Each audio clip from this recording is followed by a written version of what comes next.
8वां वेतन आयोग की सिफारिशें लागू कर दी हैं।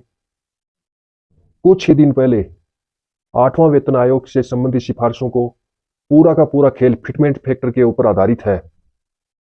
जब 6 पे कमीशन लागू हुआ था, उस टाइम डीए 0% कर दिया गया था, और जब 2016 में 7वां पे कमीशन लागू किया गया था, तब डीए बढ़कर 125% हो गया था।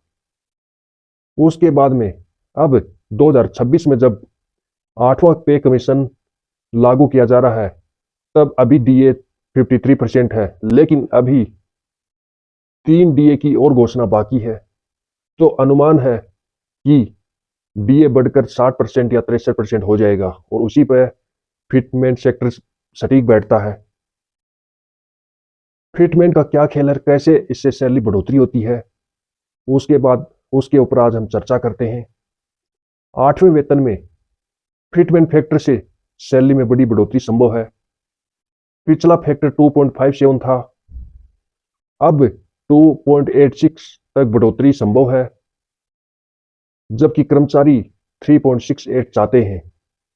इससे न्यूनतम सैलरी 18,000 से बढ़कर 51,480 रुपये तक हो सकती है, और पेंशन में भी बढ़ोतरी होगी। केंद्र सरकार द्वारा 8वें वेतन आयोग को मंजूरी दिए जाने के बाद सरकारी कर्मचारियों के घरों में दीपावली जैसा माहौल, क्योंकि लक्ष्मी बरसने वाली है। कर्मचारियों की सैलरी में इतना इजाफा होगा कि अभी तक इस पर कुछ स्पष्ट नहीं है, लेकिन कि आपको पता है सैलरी बढ़ाना फिटमेंट फैक्टर के ऊपर निर्भर करता है।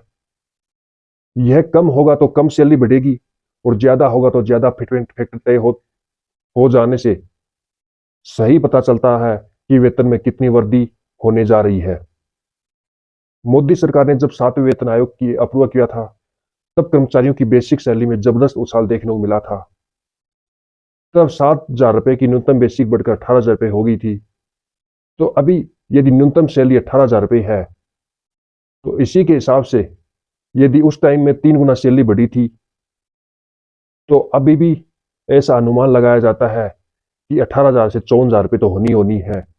लेकिन पूरा का पूरा खेल फिटमेंट फैक्टर के ऊपर निर्भर करता है, और दूसरा ये डीए के ऊपर निर्भर करता है। लेकिन क्यों उस समय डीए 125% था, और न्यूनतम सैलरी 7,000 रुपये थी। 7,000 रुपये पे यदि 125% करते हैं, तो ये सीधा 2.5 गुना दुगुना हो जाता है, और ये 2.57 पे आता है, जिससे सैलरी 18,000 रुपये हो गई थी सीधी 7,000 से न्यूनतम सैलरी से बढ़कर। इसी हिसाब से फिटमेंट फैक्टर 2.57 था। इस हिसाब से नए वेतन आयोग के तहत सैलरी 2.57 गुना बढ़ी थी, और इसी के हिसाब से बढ़कर 7,000 रुपये से 18,000 रुपये तय की गई थी। उससे पहले छठे वेतन आयोग के वक्त फिटमेंट फैक्टर 1.86 था। इसका मतलब 7वें वेतन आयोग में बेसिक सैलरी को बढ़ाकर 1.86 गुना हो जाना था। इसी हिसाब से हुआ था। अब बात आती है 8वें वेतन आयोग की।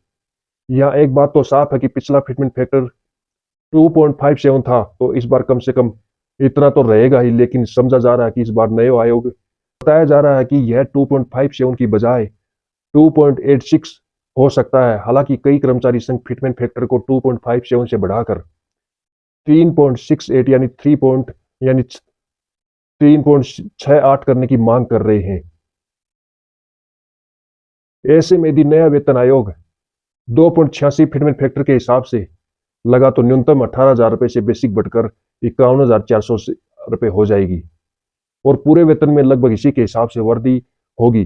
पेंशन पा रहे लोगों के लिए यह भी नियम है, उनकी 9,000 रुपये की न्यूनतम पेंशन बढ़कर 25,740 रुपये तक पहुंच जाएगी। यदि 3.68 यानी 3.68 को स्वीकार कर लिया जाता है, तो यह वृद्धि बहुत अधिक रहने वाली है। कब लागू होगा 8वां वेतन आयोग? माना जा रहा है कि 8वां वेतन आयोग जनवरी 2026 से लागू होता है। हो सकता है, क्योंकि जनवरी ही 7वें वेतन आयोग की समय सीमा समाप्त हो जाएगी। इससे पहले सभी हितधारकों और सरकारों से सलाह मशविरा कर लिया जाएगा। गुरुवार को केंद्रीय मंत्री अश्विनी वैष्णव ने जानकारी दी कि सरकार जल्द से जल्द 8वें वेतन आयोग के अध्यक्ष और 2 सदस्यों का नाम भी ऐलान करने वाली है, ताकि सभी से राय मशविरा करने के लिए पर्याप्त समय मिले। फिटमेंट फैक्टर क्या होता है, कैसे तय होता है?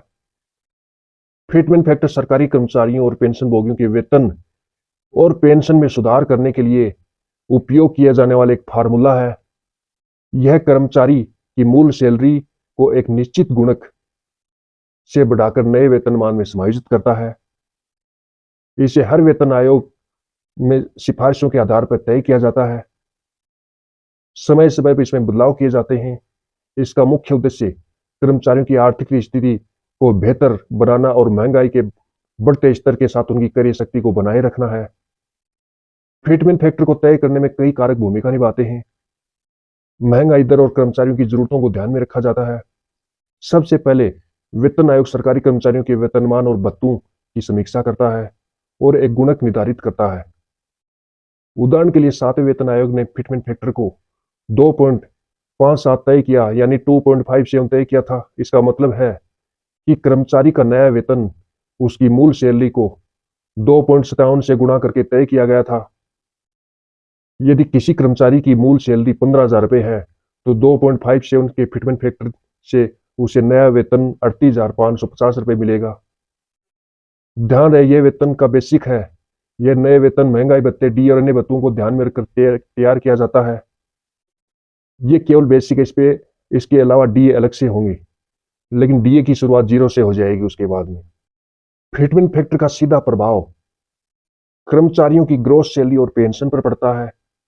जब फिटमेंट फैक्टर बढ़ता है तो न केवल वेतन में वृद्धि होती है, बल्कि पेंशन भोगियों को भी इसका लाभ मिलता है।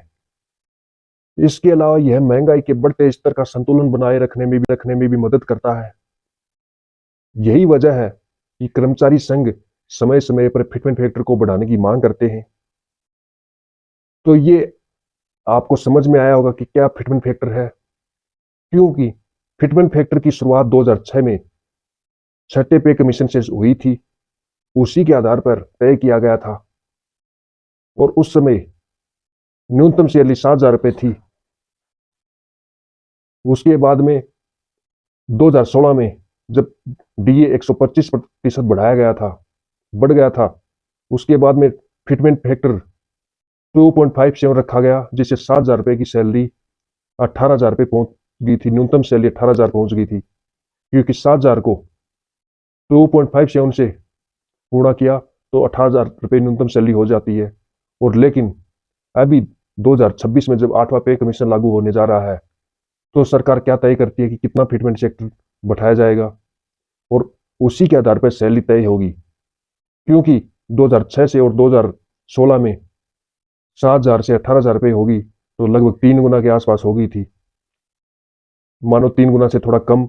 लेकिन अभी उसी आधार पर यदि फिटमेंट फैक्टर और यदि 3% से ज्यादा बढ़ाया जाएगा मांग के अनुसार, तो सैलरी 54,000 रुपये के आसपास बैठेगी, न्यूनतम सैलरी। तो दोस्तों, फिटमेंट फैक्टर से जुड़ी बात है, कैसी लगी आपको?